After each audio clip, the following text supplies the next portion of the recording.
I rise at dawn as I have for the past 4 decades. Old habits, forged through years of early mornings in a high-stakes career where tardiness could have dire consequences, don't fade easily. I tell myself it's discipline, but it's also who I am. My home in Seaview, a modest one-story cottage, was purchased with the proceeds from selling our family's legacy after my husband, George, passed away. It's simple but charming, as George would have said, a fitting retreat for a woman of my age and background. I correct myself, history, not background. My morning routine is steadfast, a robust cup of tea toast with raspberry jam and the local newspaper. While others scroll their devices for news, I relish the texture of paper, the faint scent of ink. At 65, some habits unshakable.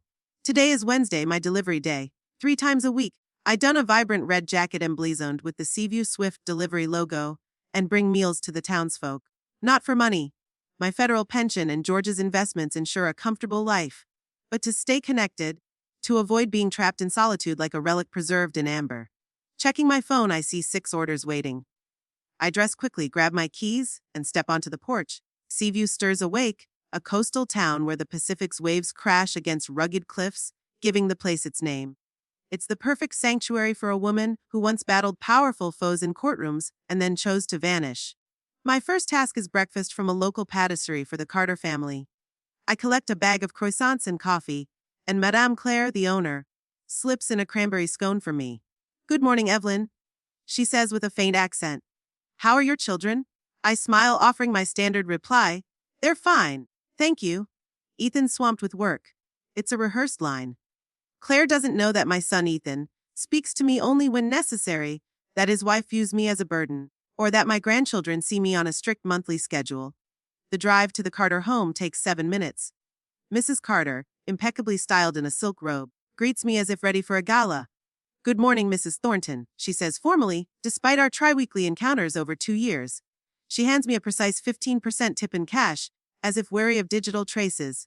Next, I deliver lunch to the Seaview Chronicle's newsroom. Passing the courthouse, my chest tightens.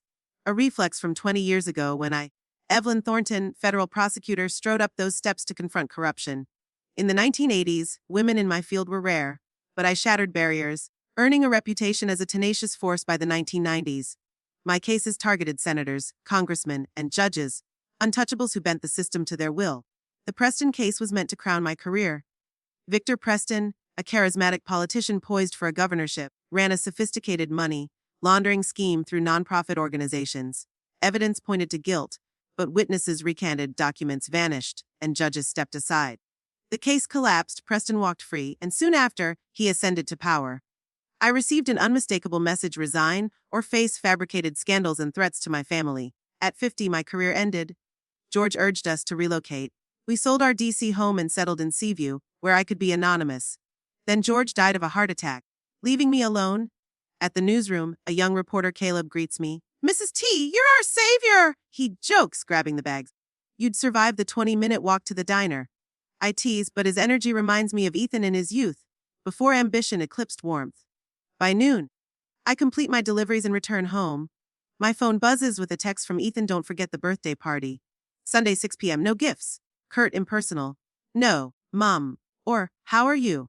We were once close, when he admired his prosecutor mother and dreamed of following her path. Then he met Diana Preston at a fundraiser. Victor Preston's daughter, a calculating heiress who saw Ethan as a stepping stone to her father's influence. Their marriage was a strategic alliance, and I became an inconvenient relic, tolerated but sidelined. "Mom," Ethan said after their engagement, "don't mention your prosecutor days or the Preston case. It's crucial for my future." I agreed, hoping to preserve a connection with my grandchildren, twins Liam and Leela, now 10. Diana ensures they see me sparingly, lest they adopt my working-class habits. In the mailbox, I find an ornate invitation to Ethan's 40th birthday. "Mr. and Mrs. Preston Thornton request your presence." The Preston name comes first. At home, I sit by the fireplace, gazing at photos: Ethan at law school graduation, me in my prosecutor's robe, George with a fishing trophy, the twins at their baptism. Behind them, a faded clipping: Federal Prosecutor Thornton index high-ranking officials. That day I felt invincible, believing in justice. Natavi, as it turned out, the phone rings, an unfamiliar number. "Evelyn Thornton speaking." A voice responds, "This is Zoe Lane from PTN. We're producing a documentary on 1990s corruption cases and want to interview you about the Preston case. My heart races. After 15 years of obscurity, they've found me. I'm sorry, Ms. Lane, you've got the wrong person. I don't give interviews. I hang up, hands trembling. The past is resurfacing. Then another call. Deanna, Evelyn, she says coldly. A reminder the dress code for Ethan's party is cocktail attire. Nothing too flashy or plain. She fears I'll embarrass them. I understand, Diana. I'll be discreet. She adds, don't mention your delivery job. Important guests will be there. Ethan's colleagues, my father's associates. I promise to be invisible. Sunday arrives. I oversleep, waking later than usual. Ethan's 40th. I choose a navy cocktail dress, neither flashy nor plain as Diana decreed. It fits well, years of cycling keep me fit. My eyes, sharp and unyielding, betray the prosecutor within. I wear plain glasses to soften them, playing the harmless grandmother.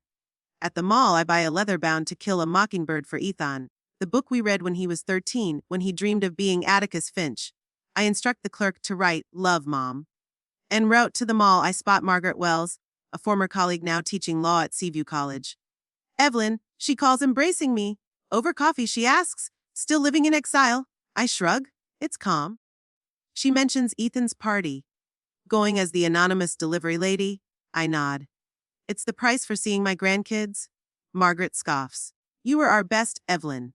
Fearless, now you're hiding. Your cases, Richards and Mackenzie, the Preston case, are in textbooks.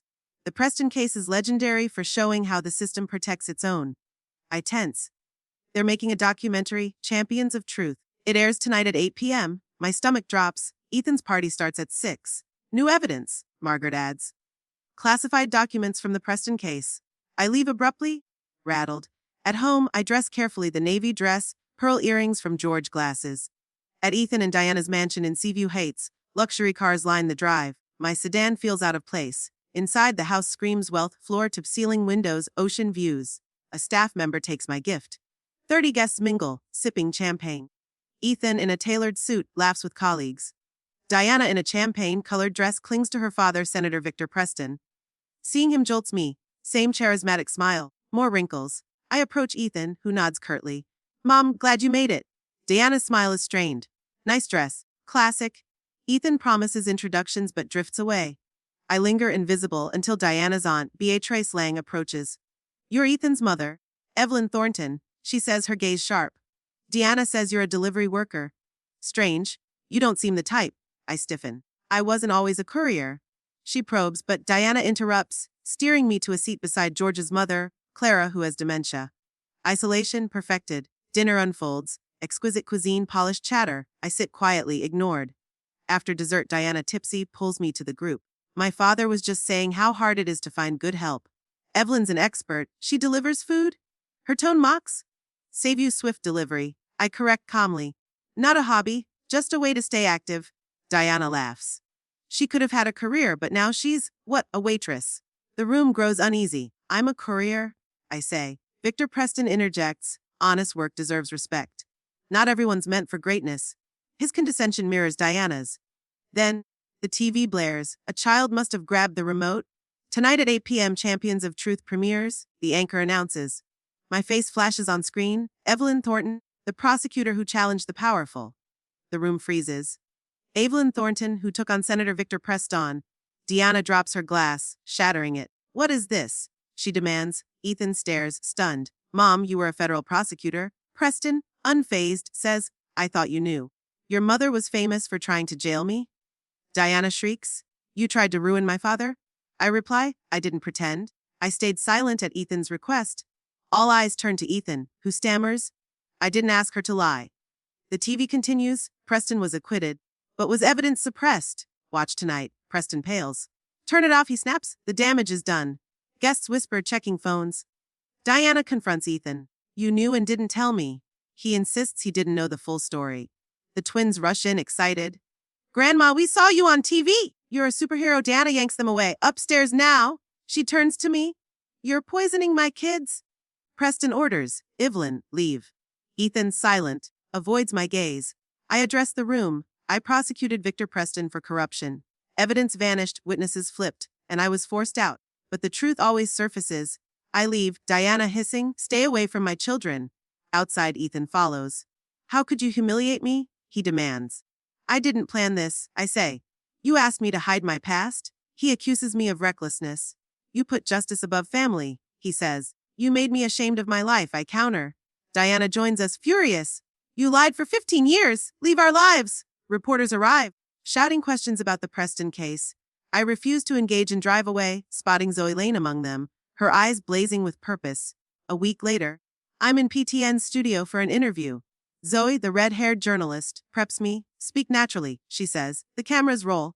Evelyn Thornton, former federal prosecutor, led the case against Senator Victor Preston. Zoe begins. I recount the investigation.